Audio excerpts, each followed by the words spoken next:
Hi, Seth David here, and I wanted to post a video.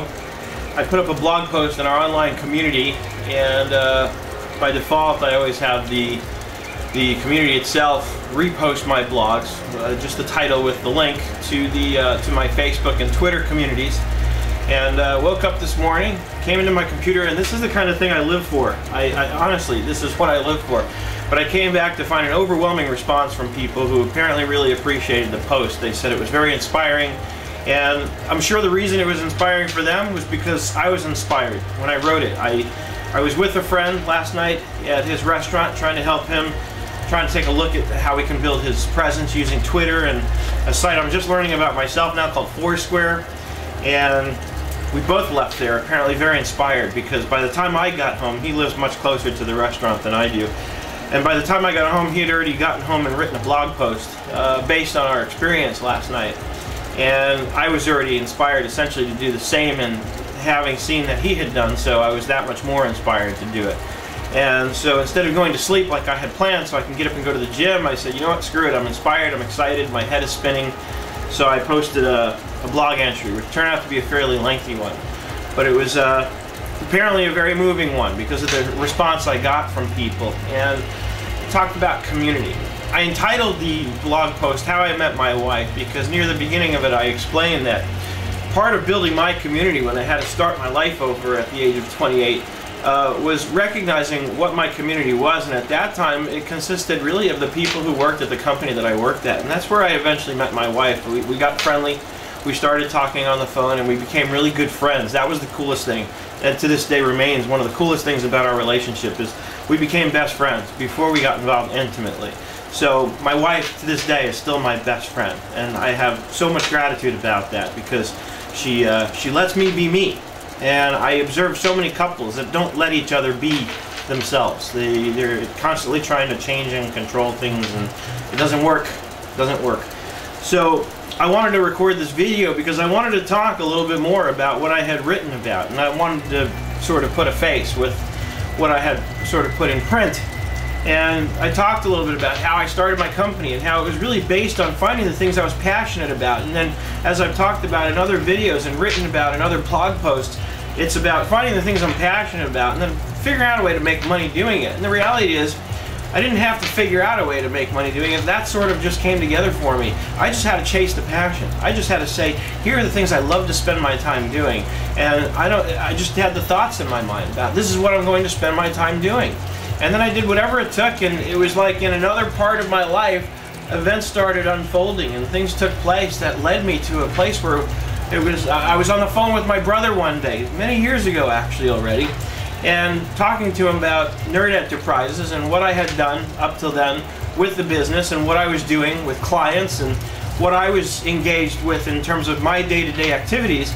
And my brother came back to me and he said, and I'm sorry if this word offends you, but he said, you know, it's like God carved out the perfect path for you based on all the things you love and none of the things you don't. And that's a phrase I use often, that I've built my community, my surroundings based on everything I love to do and very few, if any, of the things I don't. And what's happened, if anything, is that when it's become evident to me that there's something I'm doing that I don't love to do, or frankly for that matter somebody I'm working with that I don't love to work with, or a friend who I no longer love having as a friend, they're gone. They're gone. They know eventually some events take place that they no longer fit into, they don't fit in my community. I mentioned a video on YouTube. Look it up, watch the video. It'll be one of the best half hours you'll ever spend in your life, I swear. It's by a gentleman named Chris Perillo, and it's called What is Community? Go onto YouTube and type in the search box, What is Community? You'll see his video. Take the time to watch it. It'll inspire you, hopefully, the way it's inspired me. And it is very inspiring because he talks about community. He explains what community is really all about.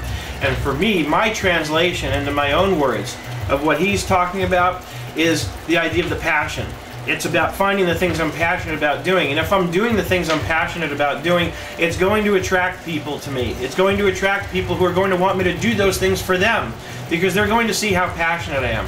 I learned a while back that even though we have all this stuff on the internet, even though we have all these mediums in which we can communicate with people and attract customers, the best, the most effective means for me to attract a new client is eventually to get on the phone with them. Why? Because they can hear the enthusiasm, they can hear the passion in my voice, and that gets them excited.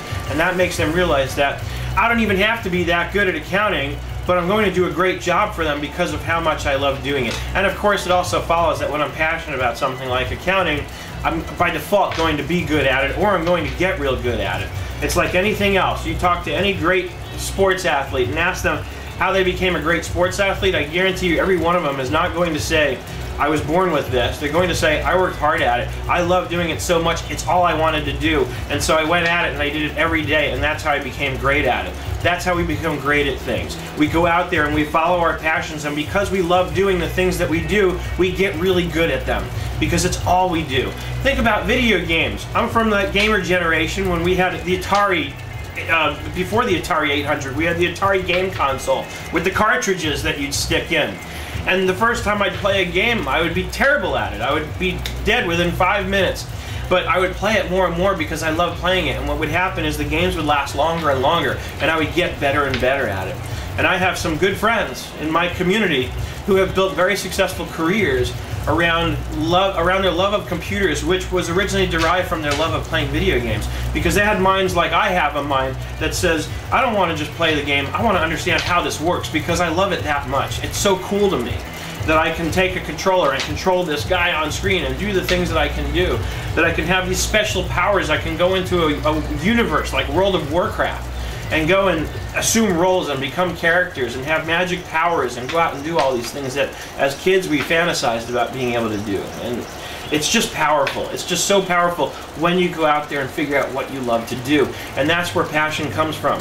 When you're passionate about something, like I'm passionate about Nerd Enterprises and everything I do with Nerd Enterprises, then I can't wait to get up every day. Chris talks about this in his video. He talks at the beginning about how he can't get up every day, regardless of the amount of spam he gets, he can't wait to get up and go read his emails every day. And I identify with that, I relate to that. I can't wait to get up every day and see if that blog post I posted at almost 1 o'clock in the morning got any attention, if it did anything for anybody, if anybody liked it. Because it's not about being insecure. It's about the satisfaction that comes with knowing that I did something that helped and inspired someone. And that feels so good to me that that's all I ever want to do, is I want to put stuff out there. Besides doing the accounting and bookkeeping, which is sort of status quo for me now, I have a very nice client base and I love working with them all. I've gotten rid of all the clients I don't enjoy working with. And so that's there, and it's great. It supports me. It enables me to do this other stuff that I really love to do.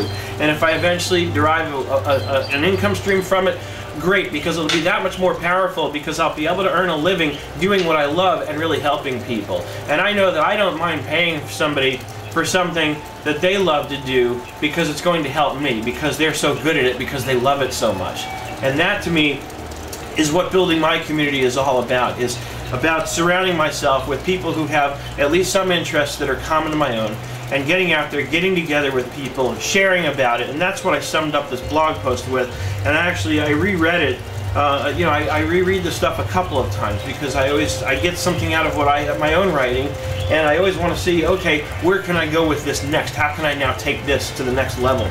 And the thing I talked about at the very end of this blog post is that, I think the internet technology is now coming full circle. Maybe it already has, in terms of what people have long believed has been a medium that actually supports seclusion, that separates us from one another. In reality, I don't have to leave my house. I can go on the internet, I can have my groceries delivered, I can have movies delivered to my house, I can do everything right from home and never have to leave. I don't even need my cars. I can do my job from my home. I have the technology that I can go log in to any of my clients' computers, and I don't have to be there. I can download the information I need off the internet and do what I need to do. Still, I choose to go there because there's something to be said for being face-to-face with people when you're working with them, especially when you're helping them with their finances. But I think it's come full circle in that we've gone from a medium that has long been believed to be something that supports seclusion, and actually now it's promoting the idea of drawing us out and bringing us together with people who like what we like. And that is the sum total of my community.